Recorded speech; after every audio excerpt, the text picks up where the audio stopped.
오랜만에 다시 데뷔하신 거죠? 예. 작년에 개봉되어서 전 세계 영화계의 주목을 받고 92회 아카데미 영화상에서 4개의 상을 수상한 영화가 있었습니다. 우리나라 영화인데 어떤 영화죠? 예, 기생충이라는 영화입니다.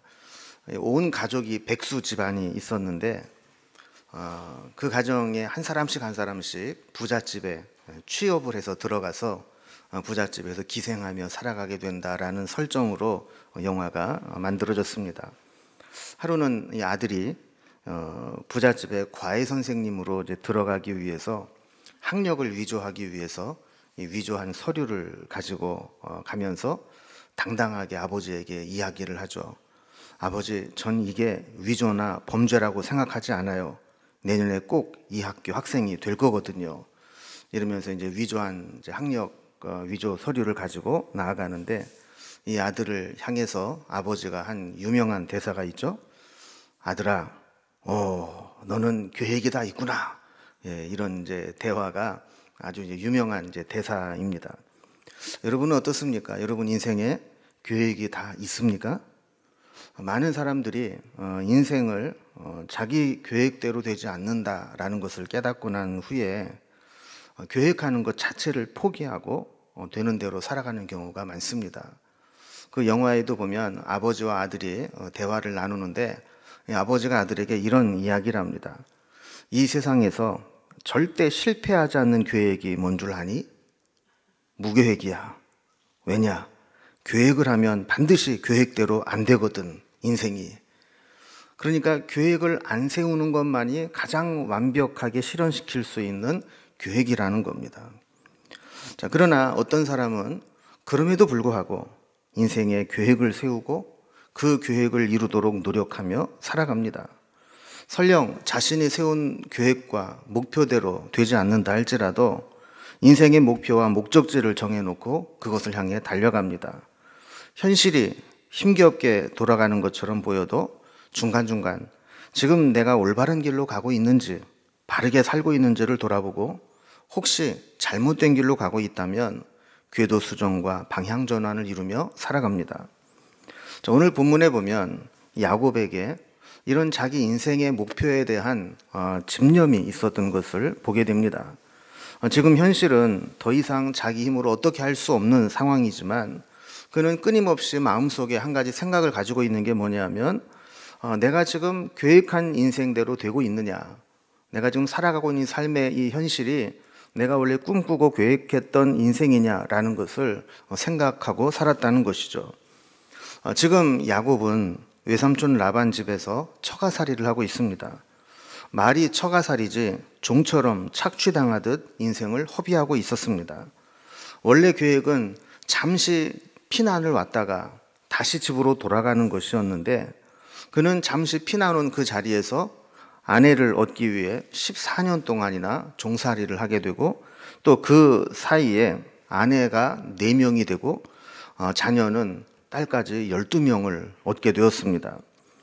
지난 시간에 우리가 살펴본 것과 같이 야곱은 라헬을 원했지만 첫날 밤 치르고 보니까 그의 언니 레아였고 그리고 졸지에 2 아내를 뒀는데 이 2 아내가 서로 시기하고 경쟁적으로 자녀를 낳기 위해서 그들의 여종을 대리모로 들여보내게 되면서 이렇게 아내 4명과 또 그 자녀가 12명이 생기게 된 것이죠. 그런데 어느 순간 야곱은 자기의 인생의 계획과 목표를 다시 생각하게 됩니다. 내가 어디에 있어야 되는지, 지금 내가 무엇을 위해 살아가고 있는지를 생각하게 됩니다. 오늘 본문은 크게 3 부분으로 나눌 수 있는데 먼저 25절과 26절을 보면 야곱의 귀향 시도, 집으로 돌아가겠다라는 마음을 품는다는 얘기고 27절에서 36절까지는 외삼촌 라반과 임금 협상을 하게 됩니다. 그리고 마지막 37절에서 43절까지는 그 과정에서 야곱이 큰 부자가 되는 그런 과정들을 다루고 있습니다. 자, 야곱은 이렇게 외삼촌 라반의 집에서 14년 동안 종살이를 하고 나서 이제는 돌아가야 되겠다라는 생각을 하고 외삼촌에게 요청을 합니다. 그래서 25절에 보면 라헬이 요셉을 낳았을 때 야곱이 라반에게 이르되 나를 보내어 내 고향 나의 땅으로 가게 하시되 그랬습니다. 그러니까 그는 외삼촌 라반의 집에 있었지만 늘 어디를 염두에 두고 있었다는 거예요. 내 고향, 내가 가야 되는 땅, 하나님께서 약속의 땅으로 주신 땅, 그것을 늘 마음에 품고 살았다라는 것이죠. 그래서 그는 그곳으로 가게 해달라 요청을 하는데, 아마도 이때가 야곱이 라반과 계약을 맺었던 이 14년이 다 찼던 해가 아닌가 이렇게 보는 것이죠. 그러나 돌아가는 게 쉬운 일만은 아니었습니다. 26절에 보면 내가 외삼촌에게서 일하고 얻은 처자를 내게 주시어 나로 가게 하소서. 내가 외삼촌에게 한 일은 외삼촌이 아시나이다 그랬습니다. 여러분, 이 내용을 보면 사위가 장인에게 얘기하는 것 같아요? 아니면은 일꾼이 주인에게 하는 것 같아요? 일꾼이 주인에게 얘기하는 것 같잖아요. 그리고 이 처자도 내 처자인데 나로 가게 해달라는 것을 허락을 지금 받으려고 하는 것을 보게 됩니다. 그러니까 이들의 관계는 보면 아직까지 이 장인과 사위와의 그런 끈끈한 이 관계라기보다는 아직 법적으로 뭔가가 정산이 남아있는 그런 업무적인 관계였던 것을 보게 됩니다. 특히 마지막 부분에 내가 외삼촌에게 한 일은 외삼촌이 아시나이다 이렇게 이야기한 부분을 보면 이 야곱이 이제 외삼촌에게 내가 할 도리는 다 했습니다. 이제 갚을 것은 충분히 다 갚았습니다. 이제 계산 끝났습니다. 이제 이런 의미인 것이죠. 자, 라반은 야곱이 이렇게 나오자 당황했습니다. 야곱이 워낙 일을 잘하고 탁월하다는 것을 알았기 때문에 오랫동안 야곱을 붙들어 두고 싶었고 야곱을 통해서 이익을 보고 싶었습니다.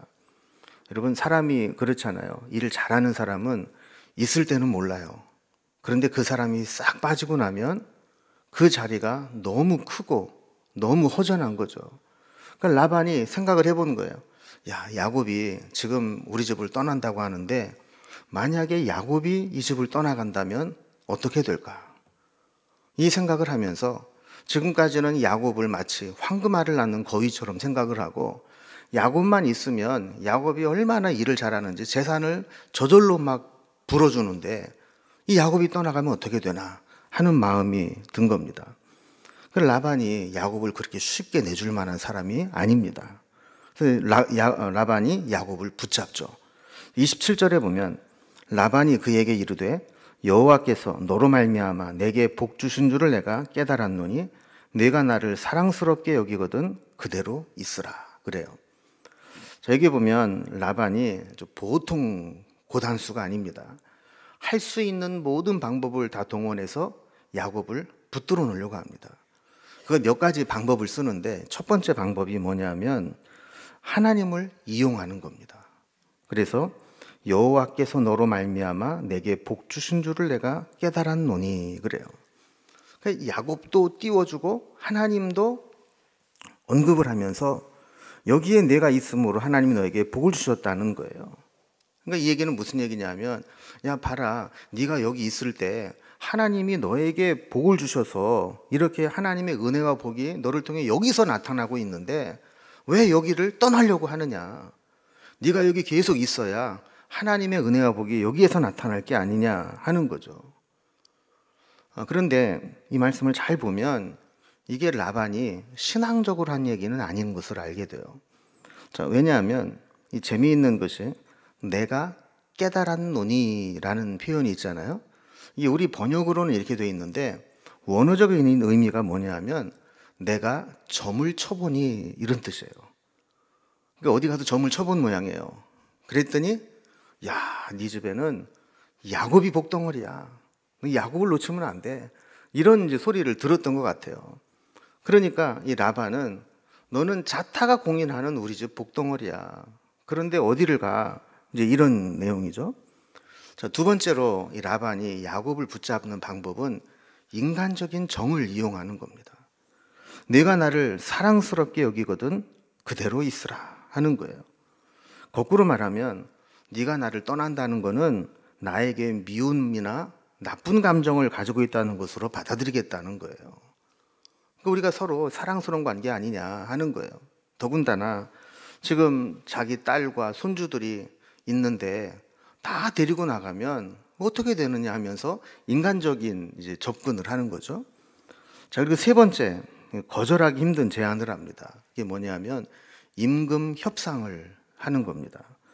28절에 보면 또 이르되 내 품삯을 정하라. 내가 그것을 주리라. 그러니까 지금까지는 네가 내 딸들을 얻기 위해서 무료로 일을 했다면 이제부터는 네가 달라는 대로 줄 테니까 네가 원하는 임금을 제시를 해라. 여러분, 이 제안은 참 거절하기 힘든 제안입니다.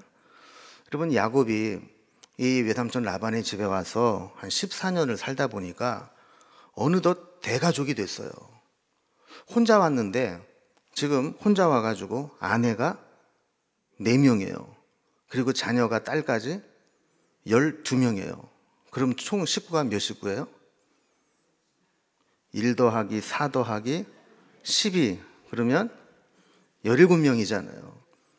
여러분, 17명 결코 작은 숫자가 아닙니다. 이 대가족을 거느리고 이제 돌아간다고 말은 하지만 돌아가는 게 쉬운 일이 아니에요. 여러분, 먼 길을 여행하려면 여비가 들잖아요. 뭐 요즘처럼 차표만 사가지고 차 타면 어쨌든 거기 가는 그런 시대가 아니라 그 당시에는 먼 길을 걸어야 됐고 가다 보면 먹어야 되고 자야 되고 하는 여러 가지 경비들이 필요한데 지금 이 야곱은 아무것도 없어요. 또 만약에 이렇게 빈손으로 아버지 집으로 간다고 했을 때 그 결과는 뻔한 거 아닙니까? 괜히 가가지고 17식구 그냥 한꺼번에 딱 들이닥치면 얼마나 천덕부럭이에요. 그리고 애서하고 사이가 안 좋기 때문에 얼마나 눈칫밥을 먹어야 돼요. 그러니까 사실 야곱에게도 이게 지금 그냥 돌아간다고 말은 했지만 돌아가는 게 쉬운 상황이 아니고 머리 좋은 라반은 그걸 또 기가 막히게 알고 있는 거예요. 그러니까 겉으로 얘기는 안 했지만 좀 그런 거죠. 너 지금 개털이잖아. 지금 빈털터리로 가봐야 너 환영도 못 받고 잘못하면 알거지 되잖아. 그러니까 돈 좀 더 벌어서 가야지. 그러면서 이제 품삯을 정하면 이제부터 네 몫을 챙겨주겠다 하는 이제 제안인 것이죠. 여러분, 이때 이 야곱은 갈등을 할 수밖에 없습니다. 라반의 집에 있으면 굶어 죽지는 않습니다. 많은 가족들을 먹여 살리는 데는 지장이 없습니다. 그런데 그렇게 사는 것은 그가 꿈꾸던 인생이 아닙니다. 그가 그렇게 하려고 형을 속이고 아버지를 속이고 축복을 받고 도망쳐 나온 게 아닙니다. 그가 마음속에 품고 있었던 것은 하나님께 복을 받고 제사장 나라를 이루고 하나님의 뜻을 이루기 위해서 그가 이렇게 힘든 시간들을 보내고 있는 것이지, 이렇게 외삼촌 집에 와가지고 양이나 쳐주고 거기에서 양 몇 마리 얻어서 부자가 되고 이게 인생이 목적이 아니었다라는 거예요. 야곱은 29절과 30절에서 자기가 외삼촌 라반을 위해서 얼마나 열심히 수고했는가에 대한 언급을 합니다. 그래서 내가 어떻게 외삼촌을 섬겼는지, 그리고 어떻게 외삼촌의 가족을 쳤는지, 그리고 자신이 온 이후에 외삼촌의 재산이 얼마나 늘었는지 이것을 다 아시지 않냐고, 자기가 공치사하듯이 자기가 그렇게 열심히 일해서 외삼촌에게 보탬이 됐다 이 얘기를 하는 거예요. 그러면서 30절 뒷부분에 보면 그러나 나는 언제나 집을 세우리이까. 언제 내 집을 세우리이까. 외삼촌만 좋은 일을 다 시키고 나는 이렇게 벌써 대가족을 이뤘는데 언제까지 종처럼 살아야 됩니까? 라는 거죠.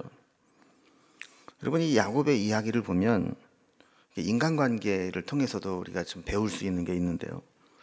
부리는 사람은 모르지만 밑에서 일하는 사람은 자기가 얼마나 수고하고 애쓰고 노력하고 있는지를 다 계산하고 있다는 거예요. 라반은 아마 그런 걸 모르고 지냈을지 몰라요. 저 바보 같은 게 저렇게 열심히 일해주네, 이 덕분에 내가 부자가 됐네, 이렇게 생각했을지 몰라요. 그런데 야곱은 자기가 수고하고 애쓰고 노력한 걸 다 지금 계산하고 있어요. 그래서 거기에 대한 응분한 대가를 안 해주니까 내가 이렇게 해서 외삼촌이 잘 되지 않았냐 하면서 명세서를 내놓듯이 그렇게 이야기를 하는 거예요. 리더는 이거를 잘 알아야 돼요. 그래서 일을 잘하는 사람 보면 밑에 일하는 사람을 잘 격려하고 칭찬하고 때로는 거기에 맞는 보상을 해주면서 그 사람이 더 힘있게 일할 수 있도록 도와주는 것이죠. 이렇게 자기 공을 충분히 설명한 후에 이 야곱은 제안을 합니다. 그러니까 이게 먼저 좀 자기 유리한 고지를 선점하겠다는 거 아닙니까? 내가 이렇게 능력 있는 사람입니다. 내가 이렇게 와서 외삼촌이 부자가 됐습니다. 나 놓치면 안 됩니다. 이렇게 딱 선점을 해놓고 계약 조건을 이제 제안을 하는 거예요. 32절에 보면 오늘 내가 외삼촌의 양떼에 두루 다니며 그 양 중에 아롱진 것과 점 있는 것과 검은 것을 가려내며 또 염소 중에 점 있는 것과 아롱진 것을 가려내리니 이 같은 것이 내 품삯이 되리이다 그랬어요. 여러분, 이걸 말씀을 이렇게 보면 이게 무슨 계약인지 잘 몰라요. 여러분, 우리가 이제 뭐 보험이나 뭐 이런 거 계약할 때 보면 뭐 쭉 많이 있는데 결국 뭔 얘기인지 하나도 모르잖아요. 보험 아줌마가 좋다니까 좋은 줄 알잖아요. 근데 오늘 이 본문도 보면 32절의 내용을 얼핏 보면 이게 무슨 계약이지 싶은 내용이에요. 근데 여러분, 설명을 드릴 테니까 잘 한번 드려보세요.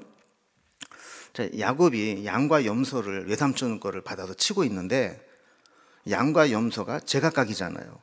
흰 놈도 있고 검은 놈도 있고 얼룩얼룩 바둑이도 있고 또 흰색 바탕에 점 있는 것도 있고 여러 개가 있어요. 그런데 양 중에서 아롱진 것, 점 있는 것, 검은 것 요거를 싹 빼가지고 이거는 외삼촌 라반 겁니다 하고 라반에게 딱 줘요. 그럼 뭐만 남아요? 흰색만 남죠. 그죠? 그러니까 검은 놈, 아롱진 놈, 점 있는 놈을 빼가지고 외삼촌에게 딱 주고 나면 자기한테 남는 게 뭐예요? 흰색. 그죠? 여기까지 이해되시죠?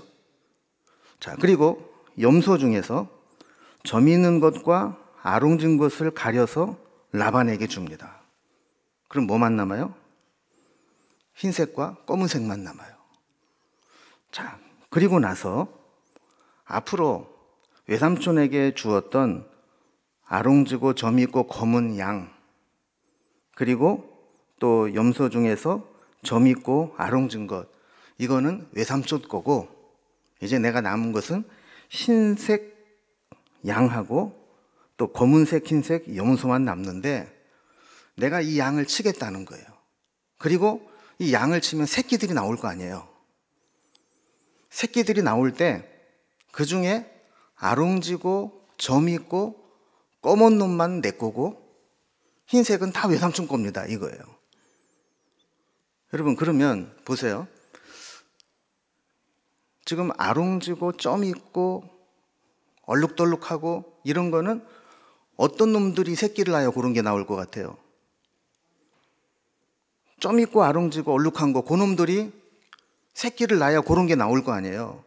그런데 그런 게 나올 만한 것들은 다 누구를 줘요? 외삼촌 라반에게 줘요. 그리고 자기가 받겠다고 한 거는 하나도 없는 것만 자기가 맡아서 그걸 치겠다는 거예요. 여러분, 그러면 라반이 생각할 때 이게 좋은 계약입니까? 나쁜 계약입니까? 예? 좋은 계약이죠. 저 등신 같은 게 어떻게 지 건 하나도 못 챙기고 다 내 거 될 것만 주고 지 건 하나도 못 챙기나, 이런 마음이 들 거 아니에요. 그래서 이 라반이 흔쾌히 승낙을 합니다. 35절에 보면요, 그날에 그가 숫 염소 중 얼룩무늬 있는 것과 점이 있는 것을 가리고 암 염소 중 흰 바탕에 아롱진 것과 점 있는 것을 가리고 양 중에 검은 것들을 가려 자기 아들들의 손에 맡기고 그랬어요. 그러니까 라반이 이 계약이 얘기가 끝나자마자 그는 염소와 양 중에서 얼룩무늬 아롱지고 점 있는 거 검은 거를 다 가려서 누구한테 줬다고요? 자기 아들들에게 맡겼다는 거예요. 이게 대단한 사람이죠. 얘기가 오늘 했는데 그날 저녁에 그냥 바로 격리 조치. 그래서 36절에 보면 야곱의 가축과 사흘길이 뜨게 하였다는 거예요. 여러분, 이게 무슨 얘기입니까? 행여라도 중간에 만나서 길을 가다가도 교미해가지고 이런 아롱지고 점이고 얼룩진 게 생기지 않도록 아예 사흘길을 멀리 떨어뜨려 놓고 아예 그런 것을 생기지 못하게 만들어 버렸다는 거예요. 그 라반은 이렇게 계약을 맺자마자 이런 조치를 취해요. 그럼 얼마나 속보입니까? 이 라반을 보면요, 자기 거를 이렇게 챙기고, 이게 뭐 사위도 소용이 없어요. 자기 거를 위해서는 얘기한 그날 바로 그냥 즉시 이렇게 격리 조치를 취해서 한 마리라도 야곱에게 안 주겠다. 지금 이런 속이 다 보이는 계약입니다. 자, 그럼 우린 여기에서 한 가지 생각이 들죠. 그럼 야곱이 우리가 알기로 바보가 아니에요. 야곱이 보통 똘똘한 사람이 아니에요. 그런데 왜 무슨 배짱으로 이렇게 불공평해 보이는 계약, 바보 같은 계약, 손해보는 계약을 했을까 하는 겁니다. 여러분, 이거 얼핏 보기에는 검은 놈, 흰 놈, 아롱진 놈, 얼룩진 놈 섞여 있어야 거기서 교미를 하면은 이게 제각각이 나올 거 아니에요. 그런데 왜 그렇게 이상하게 나오는 것들은 다 빼놓고 흰색만 가지고 있으면서 여기에서 아롱지고 점이 있고 검은 거 나오면 내 거라, 이렇게 말도 안 되는 계약을 했느냐 하는 거예요. 어떤 사람은 이 본문을 이제 연구를 하면서 야곱이 양을 치면서 이때 벌써 멘델의 유전 법칙을 터득했다라는 거예요. 여러분, 국민학교 다닐 때 멘델의 유전 법칙 들어는 보셨어요? 그게 뭐예요? 예, 그런 거예요.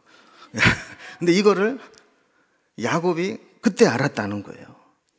그럼 멘델의 유전 법칙이 뭐예요? 이 두 쌍 이상의 대리 평지를 가지고 있는 다른 두 종류를 교배했을 때, 그러니까 여러분, 우리가 이제 뭐 흔히 염색체라는 게 있잖아요. A 그러면 대문자 A 2개, 소문자 A 2개. 또 이쪽에는 B 할 때 대문자 B 2개, 소문자 B 2개. 이렇게 두 쌍 이상의 대리 평지를 가지고 있는 것이 교미를 했을 때, 물론 강낭콩을 가지고 한 거긴 하지만 이게 어떤 결과를 가져오느냐 하면 잡종 1종 때 교미해가지고 바로 처음 나왔을 때에는 우성만 나오게 돼 있다는 거예요. 근데 이거를 우성만 나온 거 가지고 또 한 번 교배를 해가지고 나오게 되면 열성까지 같이 나온다는 거예요. 이게 멘델의 법칙이에요. 그러니까 이걸 양이나 염소에 대입을 해보면 어떻게 되느냐 하면, 지금 겉으로 드러난 건 이게 흰색이에요. 그런데 이 속에는 흰색도 있고 검은색 유전 염색체도 있어요. 그런데 겉으로 드러나기는 흰색으로 드러나 있는 거예요. 이게 첫 때에는 흰색으로 나오는데 이게 두 번째 때부터는 요 속에 있는 검은 형질과 다른 흰색의 검은 형질과 교배를 하면 검은 형질이 나올 수도 있다라는 거죠. 이해가 되시겠어요? 예. 그러니까 이 교배를 했을 때 1대는 우성이 나와서 그 모양, 흰색이면 흰색만 나오는데 2대로 넘어가면 그 염색체 속에 숨어 있었던 다른 점 있는 거, 아롱진 거, 검은 것도 나올 수가 있다라는 거예요. 만약에 야곱이 양을 치고 염소를 치면서 그때 당시에 이 멘델의 법칙을 발견을 했다면 이건 대단한 과학자죠. 그래서 이 멘델의 법칙이 아니라 야곱의 법칙, 이렇게 바꿔야 될 정도로 엄청난 겁니다. 어쨌든 이 야곱은 뭔가 그런 낌새를 알고는 있었다라고 볼 수 있는 거죠. 당시에는 만약에 남의 양이나 가축을 치면 새끼를 낳았을 때 20%를 품삯으로 받는 그런 규정이 있었어요. 그런데 이 야곱이 제시한 방법은 처음에는 그렇게 흰색만 받아가지고 쳤을 때 검은색 얼룩덜룩한 거, 점박이 이런 게 나올 확률이 적지만 이것이 대가 지나면 지날수록 점점 더 많아지게 되는 거죠. 그래서 이 야곱은 나중에 이렇게 대가 밑으로 내려가면 갈수록 이제 아롱진 거, 검은 거, 점 있는 거 얘들끼리 튼튼하게 만들어서 이 교배를 하는 것을 보게 됩니다. 그러니까 나중에는 막 기하급수적으로 이 야곱의 재산이 늘어나게 되는 것이죠. 자, 이런 걸 보면 야곱은 사실 머리도 좋고 자기가 맡은 일은 건성건성하는 게 아니라 아주 치밀하게 연구하고 계획하고 아주 자기 맡은 일에 최선을 다해서 노력하는 사람이라는 것을 알게 돼요. 그러나 성경은 그가 이렇게 멘델의 유전 법칙을 알아서 그랬다라고 얘기하지 않고 야곱이 다른 고백을 하게 하는 것을 보게 됩니다. 31장에 보면요, 우리가 다음 시간에 살펴보게 될 텐데 야곱이 드디어 이제 라반의 집을 탈출을 합니다. 그러면서 자기 아내들에게 외삼촌 라반의 집에 있었던 일을 이야기를 하는 장면이 나오게 돼요. 그러면서 내가 이렇게 큰 부자가 되고 양들을 많이 누리게 된 것은 하나님이 당신네 아버지에게서 나에게 빼앗아 준 것이다, 이렇게 이야기를 하면서 31장 8절에 보면 그가 이르기를 점 있는 것이 내 삭시 되리라 하면 온 양떼가 낳은 것이 점 있는 것이요 또 얼룩무늬 있는 것이 내 삭시 되리라 하면 온 양떼가 낳은 것이 얼룩무늬 있는 것이니. 그래서 그는 외삼촌 라반을 얘기하는 거거든요. 그러니까 외삼촌 라반이 아마 이 야곱의 양떼가 많아지니까 이 계약을 막 파기했던 것 같아요. 그래서 자기 마음대로 야, 너 안 되겠어, 이제부터 점 있는 것만 네 거 해. 근데 그렇게 하면 어떻게 됐다고요? 얘네들이 낳는 것마다 점배기만 낳는 거예요. 그러니까 이거 안 되겠네, 바꿔, 이래가지고 이제부터 얼룩무늬 있는 것만 네 거 해. 그랬더니 그 다음부터는 전부 얼룩무늬만 나왔다는 거예요. 자, 그러면서 이제 10절에 보면 그 양떼가 새끼 뵐 때에 내가 꿈에 눈을 들어보니 양떼를 탄 숫양은 다 얼룩무늬 있는 것과 점이 있는 것과 아롱진 것이었더라 그랬어요. 그리고 이게 무슨 얘기냐면 하나님께서 계약을 맺기 전에 꿈으로 보여주셨다는 겁니다. 네가 뭘 하든지 간에 네가 치는 양에게서 나오는 것들은 얼룩무늬, 점이 있는 거, 아롱진 것이 될 것이다 라고 말씀을 해주셨다는 거예요. 그러니까 야곱은 멘델의 유전 법칙과 상관없이 하나님께서 나에게 꿈에 보여주시기를 네가 치는 양들은 다 그렇게 아롱진 거, 점 있는 거, 얼룩진 거 이런 게 나올 거야 라고 말씀해 주셨기 때문에 내가 이렇게 불리해 보이는 계약 조건을 내걸어도 하나님은 나에게 그런 것을 주실 것이다 라는 확신이 있었다라는 거죠. 그러면 다시 본문으로 돌아와서 37절 이하를 보면 야곱이 특별한 행위를 하는 것을 기록을 합니다. 그러니까 양떼가 교미를 할 때 보면 풀 먹을 때 교미를 하는 게 아니라 대개 보니까 물 마시러 와서 교미를 하더라는 거예요. 자, 그러면서 이 교미를 할 때 물을 먹으러 오면 버드나무와 살구나무와 신풍나무의 푸른 가지를 가져다가 껍질을 벗겨내서 흰 무늬를 내고 껍질 벗긴 가지를 개천 물 구유에 세워 양떼를 향하게 했다 그랬어요.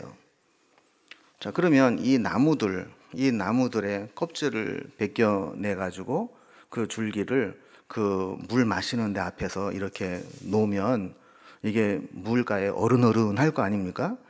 이렇게 보여줬다라는 거예요.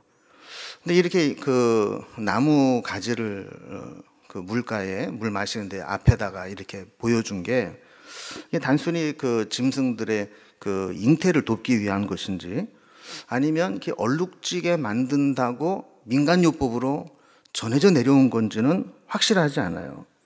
그런데 한 가지 분명한 거는 야곱은 하나님께서 자기에게 그렇게 아롱지고 얼룩얼룩하고 점백이 있는 것을 내게 주셨다라고 했다면 그렇게 만들도록 자기도 최선을 다했다는 겁니다.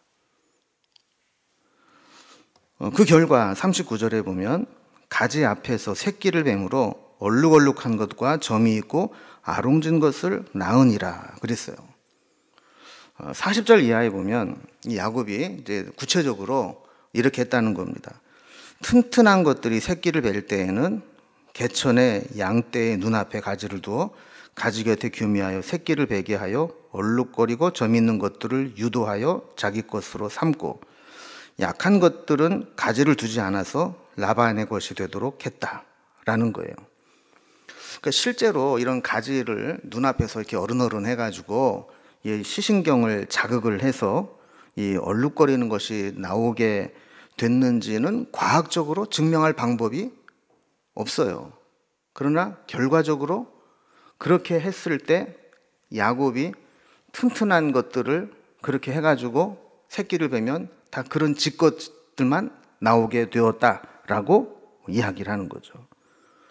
그리고 이걸 보면 라반은 라반대로 참 대단하고 야곱은 야곱대로 대단한 걸 보게 돼요.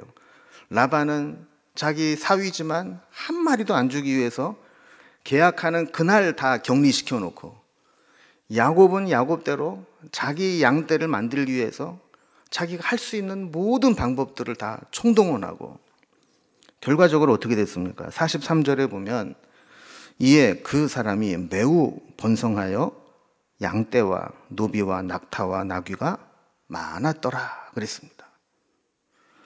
여러분, 오늘 이제 본문을 이렇게 정리를 해보면 야곱이 이렇게 기를 쓰고 자기 재산을 이제 증식한 이유는 라반에게 14년 동안 착취를 당하고 당했기 때문에 내가 빼앗긴 것을 되찾아야 되겠다라는 것이라기보다는, 물론 인간이기 때문에 그런 것도 없지 않아 있었을 거예요. 뭐 혹시 라반이 진짜 잘해줬다면 야곱이 거기서 그냥 터닫고 있을 수도 있죠. 그러나 그것보다 더 중요한 것은 뭐냐면 이 사건을 통해서 야곱은 자기의 집으로, 하나님의 약속의 땅으로 돌아갈 기반을 만들게 되었다라는 겁니다. 야곱이 어떤 동기에서 돌아가려고 했는지 분명하진 않지만 우리가 이 사건을 통해 배우게 되는 교훈은, 우리도 우리 인생의 목표와 계획에서 벗어나지 않도록 해야 된다라는 겁니다. 아무리 사는 것이 복잡하고 힘들어도 이 세상 현실에 안주하거나 이 세상의 안일함에 파묻혀 살아서는 안 된다는 거죠. 하나님께서 내게 주신 사명, 하나님께서 내게 주신 비전, 이것을 늘 생각하고 나는 지금 제대로 인생을 살아가고 있는가, 하나님이 원하시는 삶을 살아가고 있는가, 이것을 점검하며 살아가야 된다라는 겁니다. 여러분, 우리가 사는 게 힘들죠. 복잡하고 괴롭고 힘들고 어려울 때가 많습니다. 그러나 그럴지라도 우리는 하나님의 뜻 가운데 우리의 계획이 이루어지고 있는가를 봐야 됩니다. 너는 계획이 다 있구나 이렇게 말했던 것처럼 하나님이 우리 인생을 보시면서 너 지금 이렇게 살아가고 있는 거 보니까 너는 다 계획이 있구나 이렇게 돼야지, 계획이 없는 인생이 가장 완벽한 계획이야, 이게 되면 안 된다는 거예요.